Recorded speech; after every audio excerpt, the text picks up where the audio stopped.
parce que ça commence par des choses tellement banales qui peuvent faire une grosse différence puis qui peuvent vraiment vous faire sauver de l'argent à moyen puis à long terme. La première chose que je dis, puis tu sais, je vais prendre un exemple condo A versus condo B, parce Absolument. que des visites, on en a fait des milliers. Ce qui arrive souvent, des fois, on rentre dans un condo, puis monsieur ou madame vont faire juste à l'automne puis au printemps, un petit lavage de la mécanique, ils ouvrent leurs fenêtres.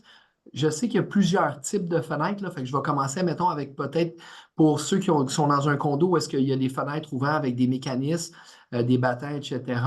Donc, vous avez une mécanique pour être capable d'ouvrir votre fenestration. Bien, la chose à faire, c'est toujours de les laver bien basique, vraiment nettoyer, enlever toute la poussière, la crasse, puis d'avoir la fameuse canne. Je ne veux pas vendre, je ne fais pas de publicité pour Gigoloo, là, C'est ça que mais j'allais dire. ouais, d'avoir cette canne-là peut vous faire sauver des milliers de dollars à moyen et long terme. C'est une petite canne que vous gardez.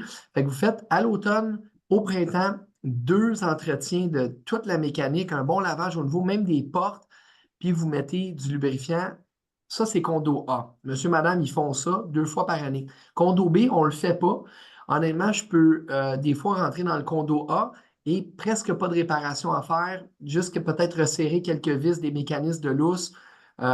Puis au niveau de la fenestration, au niveau de la mécanique, bien sûr, il n'y a presque rien à faire. Tandis condo B qui n'a pas fait 2 fois, 3 fois des lavages, puis juste mettre un petit peu de lubrifiant, honnêtement, on va peut-être être obligé de changer carrément toute la mécanique. Il va y avoir beaucoup de rouille, de la misère à ouvrir la fenêtre. Qu'est-ce qui arrive? C'est quand on a de la misère à ouvrir la fenêtre, on vient faire forcer toute la mécanique.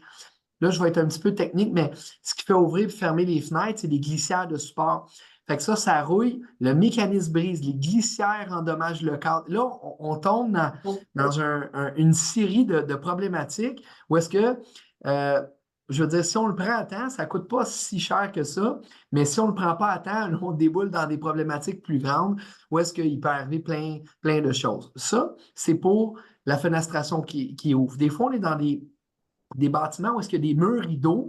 Malheureusement, il n'y a pas grand entretien. Si vous n'avez pas accès, il n'y a pas grand entretien qui doit être fait, mais vous devez juste être vigilant puis avoir un œil sur votre fenestration. Est-ce qu'il y a de l'eau qui rentre? Est-ce que les joints de calfeutrage extérieur ils ont-tu l'air sec, endommagés, etc. C'est juste d'être vigilant au niveau de votre fenestration, faire un petit check-up, puis de le mentionner soit aux administrateurs ou si vous êtes administrateur ou aux gestionnaires pour dire, écoutez, je pense qu'il y a une petite dégradation. Fait que c'est d'être prévoyant.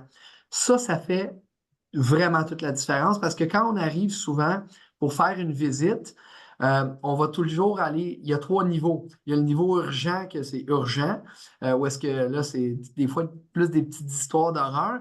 Après ça, il y a le niveau préventif. Puis après ça, il y a le niveau où est-ce que ben, il y en a qui éventuellement ils vont avoir des problématiques, mais on peut les prendre d'avance. Fait qu'honnêtement, ça peut durer encore très longtemps.